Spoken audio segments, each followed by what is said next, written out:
Hey guys, good morning.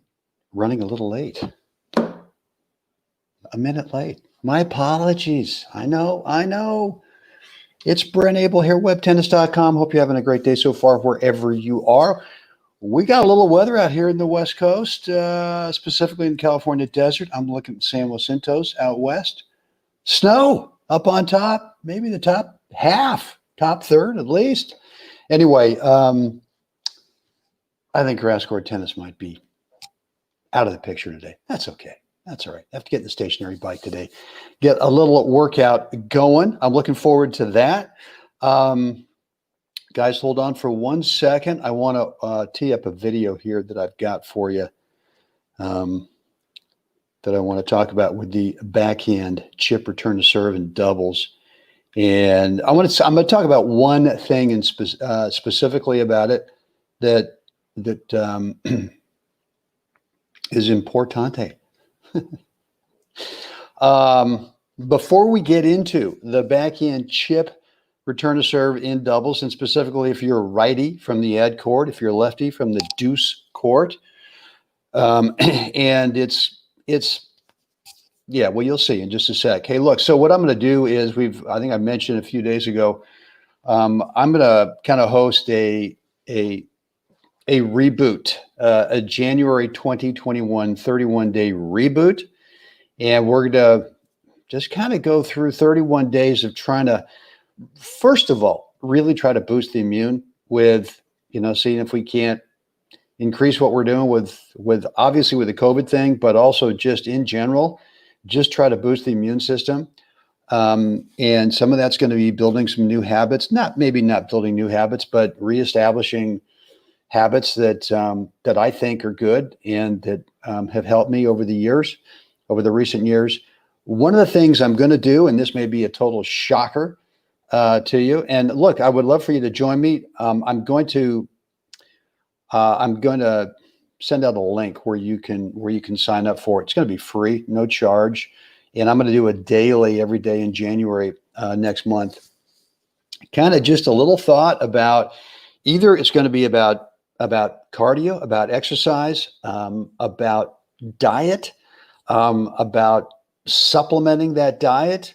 And the big shocker is Maya and I are both going to do a dry January, meaning no alcoholic beverages for 31 days, which is obviously a good way to also increase the immune system as well. So if you want to join us, be looking for that link. I will post it here either on YouTube, both at YouTube, Facebook, and also if you're on my email list, I will have it there as well.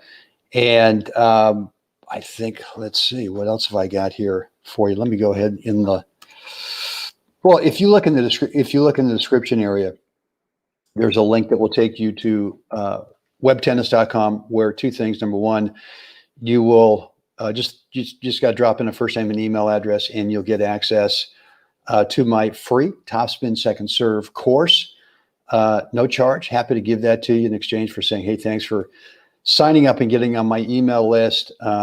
Right now, join 18,000 plus tennis players on that list. I promise no spam. And anything I send to you will either be like a recap or maybe the replay of one of these daily videos, or something that will benefit your tennis game. So with that said, let's get into today's little topic. And I'm going to make this pretty short and sweet. Let me go ahead and share. Where am I sharing? Hold on, guys. There we go. Okay. So this point is from a match that, oh boy, when was this? This was the 65 indoors in Minneapolis. Gosh, I'm going to say 2017, I think it was. And yours truly with the return to serve.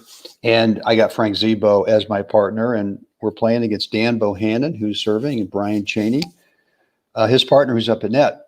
And Frank and I ended up winning this match. It was a good win for us. I think we beat these guys 2 in the third.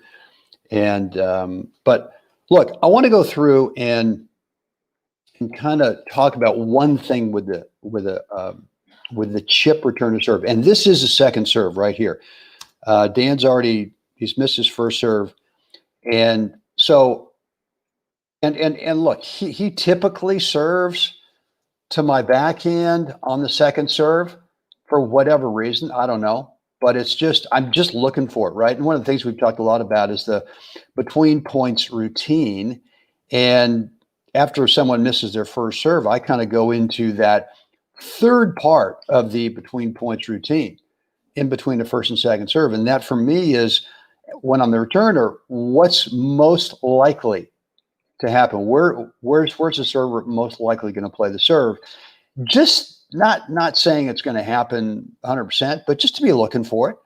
And we've talked recently about the return to serve. I think I went through 3 different technique things to think about: the soft hands, making sure you turn the shoulders. And the other one that we talked about was the drive return. Well, today what we're talking about is the chip return on the backhand. And for me, it's the same kind of reminders, cues, soft hands. And if it goes to the backhand, let's get it turned. And now what I want you to be thinking about with this, and one of the mistakes I make sometimes, and I need to remind myself, especially in practice, is that lots of times I will swing from left to right as a right-handed player, kind of across the back side of the ball, or the ball that's, and I know I get this all the time from someone, says, wait a minute, man, there's no front, there's no back, there's no side, there's no corner. Okay, well, in my world, there is. So anyway, so the back side of the ball, sometimes the strings for me kind of brush from side to side, from left to right.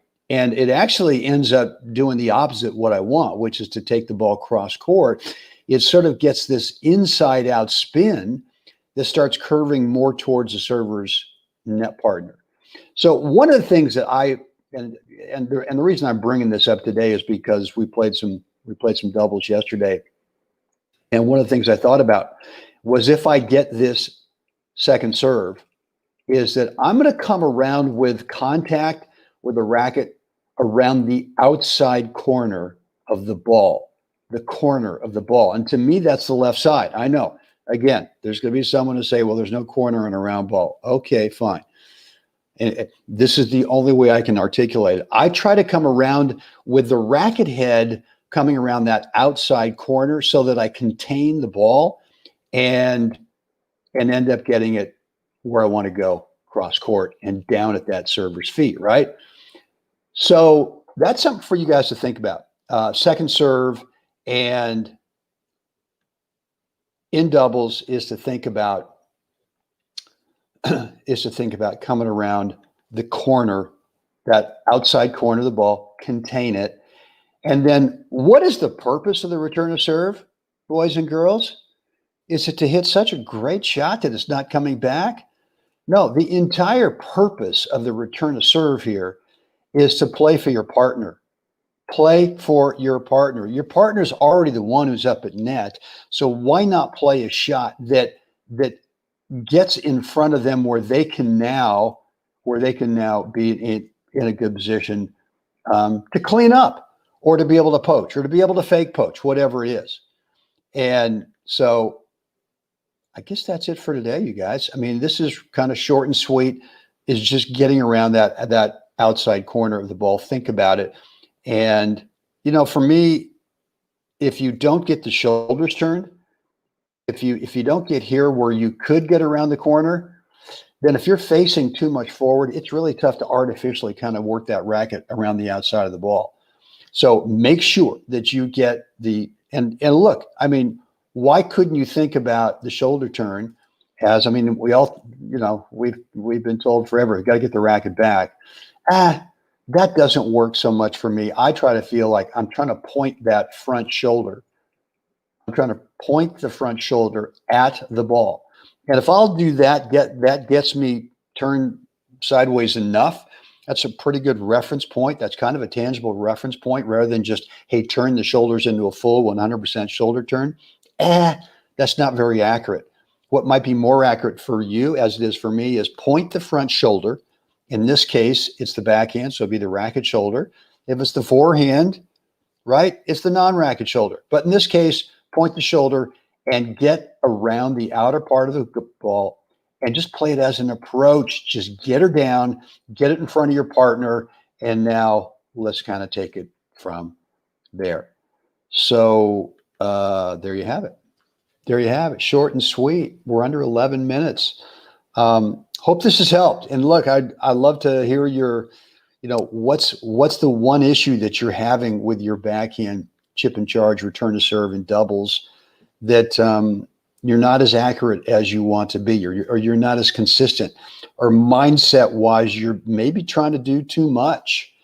In the words of the great Dick Johnson, who he and I won the 2018 70 indoors in Houston. And I remember the finals. I mean, afterwards, I just don't think he missed he must have missed a return to serve, right? I don't know, maybe not. But I just remember after the match sitting around just asking him, come on, man. I mean, what's the golden nugget here? I don't think he missed a return the entire match. And his thing to me, the final part of what he told me really kind of changed everything for me at that point, which was he just said, look, I'm just trying to make a good return.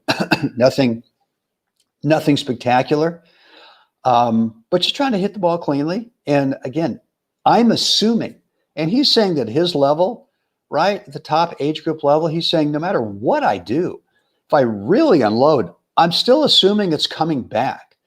And so his thought was, what's the point of being inconsistent by really unloading, whether it's a topper, whether it's a flat drive, even if it's a hard chip? What's the point of kind of going past that threshold where you can be consistent?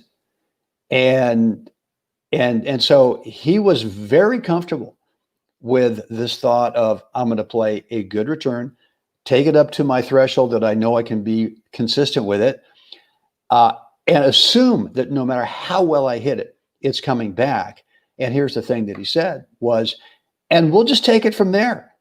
And I think a lot of players don't feel that comfort level of, and we'll just take it from there. I think there's not enough trust in their game that they feel. And look, if you go back to this point right here, I mean, I played the chip, and by the time that Dan made contact, I'm not inside the service line, right? I mean, I'm behind it. I'm in, quote, no man's land, which, if someone's out there telling you, saying, well, you can't play doubles inside no man's land, well, I'd say 11 gold balls ought to be a starter that you can. I'd say if you talk to Phil Landauer, 41 gold balls, he'd say that you have to be able to play inside no man's land. Not that you're playing the entire match there, but you certainly have to transition inside no man's land, which means you got to learn how to play half volleys. You got to learn how to play a transitional volley. You got to learn how to put the brakes on early and let the ball bounce up and then play an approach shot from inside no man's land. So that's a part of your game that you got to be able to start to trust, that you don't need to ding on this case, a chip and charge, backhand chip and charge return so well that the chances of it coming back are minimal. Because if that's your mindset, the chances of you being consistent with that return to serve go to minimal. And you're going to quickly have partners going, look, just get it in play. I don't need you to, unload on this thing. And I've played with guys who are big hitters, and all they want to do is play for themselves. They don't want to play for me, right? They don't want to play for their partner. They just want to unload. They want to be the man. And they either want to be the man because they want that attention, or they just don't trust that if it comes back, we'll just take it from there. And so, all right, that's it. That's it for me today. Guys, be looking out for a link from me, either here, whether you're on YouTube or Facebook, or if you're on my email list.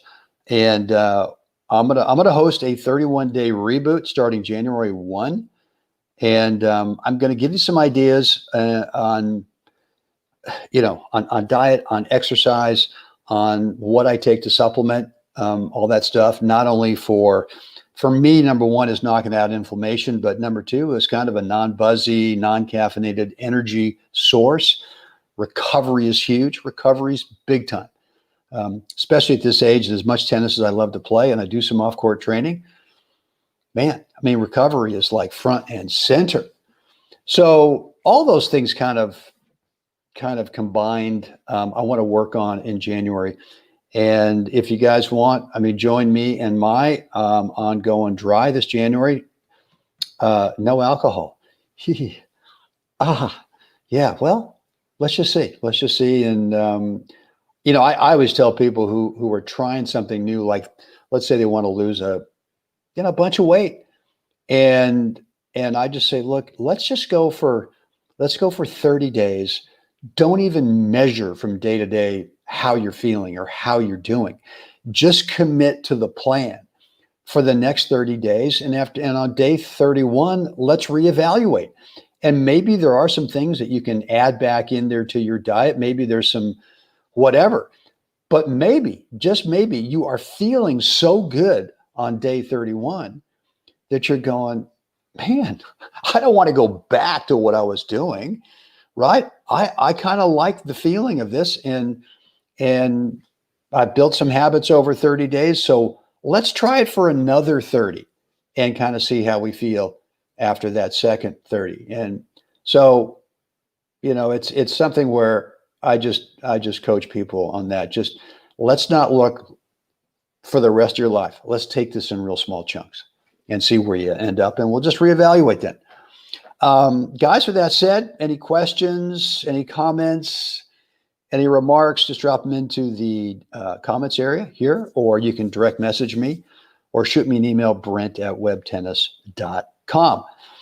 As always, guys, you've got to get out there today. Help someone else have a spectacular day. Thanks for hanging out with me today, and I will see you again tomorrow.